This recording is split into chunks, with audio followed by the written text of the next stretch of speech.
Hello and welcome. Let's just dive right into it. This is the introduction to advanced transitions. If I were asked what is the number one way to tell the difference between a screenplay from an aspiring screenwriter and one from an A-list writer, it would be transitions. First of all, what is a transition?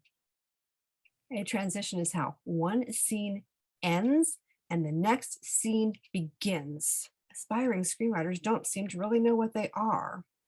Occasionally, they might accidentally use one here and there, and they certainly don't know what advanced transitions are or how they're used within the specific genres. A-list writers not only know what they are, they use them between every single scene, and they know how to apply the advanced transitions to specific genres. Well, those days are over because I am not only going to show you precisely what a transition is, how to use the basic ones in any screenplay, but then how to use advanced ones in specific genres. That's key. And you're going to be learning as we go along how to write for different genres and then how to apply the transitions. We're going to start with what are the basic transitions. There are 5 basic transitions.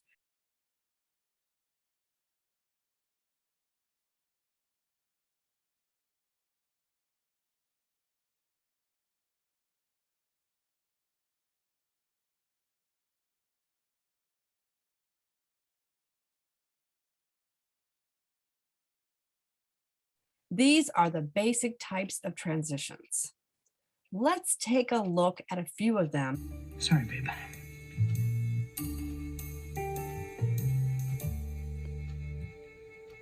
You're sorry. What do you have to be sorry for? You didn't do anything, Nancy. Okay, so we hear the gentleman in the first clip saying, "Hey, sorry, babe." And then we transition right over to another gentleman in a new scene saying, "What do you have to be sorry for, Nancy?" This technically is a dialogue to dialogue transition, but because it is so precise in the sorry to sorry, we refer to that as a parroting transition because we're hearing the same words, wording, or phrases. This creates a cohesive flow that we don't really notice that we're like jumping around in the scenes because it just keeps us engaged, not just visually and in hearing way, but also in a visceral connected way. Because remember in our quiz where we talked about how A-list can do all 3, the visual, the hearing, and the feeling, that was an example of it right there. And they did it with a transition. There's many ways for them to do it, but this is one of them. Let's look at an example of another transition. That about sums it up. Maybe I should have done it. Maybe I should have fired Marlene.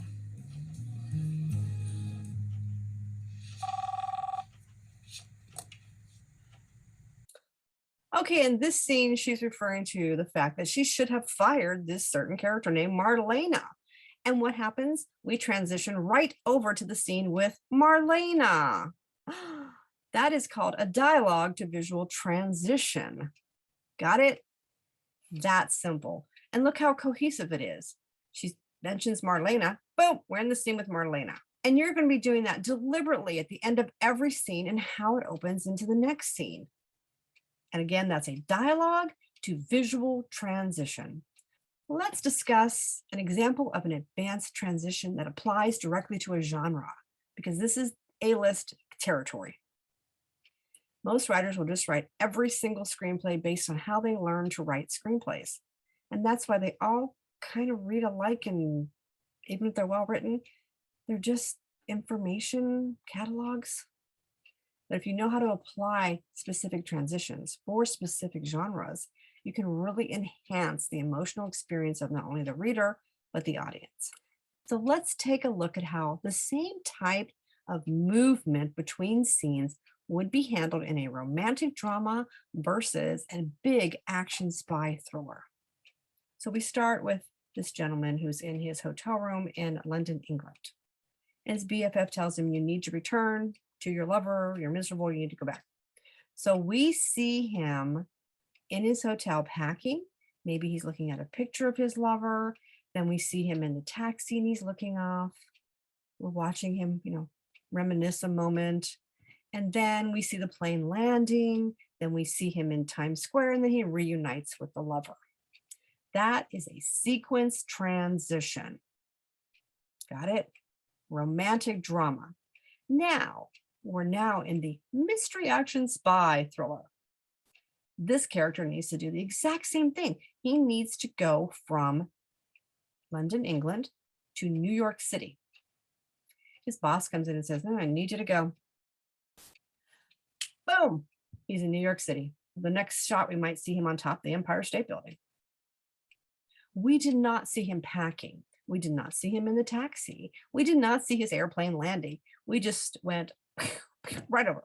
The romantic drama, which is slower moving, more feeling, more in-depth things going on, we want to spend that little bit of extra time transitioning.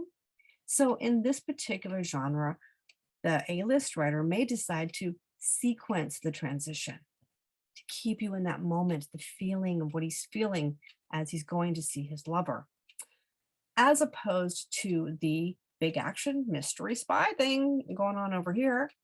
This genre requires us to move at a much faster pace because, hey, it's a spy action thriller. It's along the lines of a James Bond.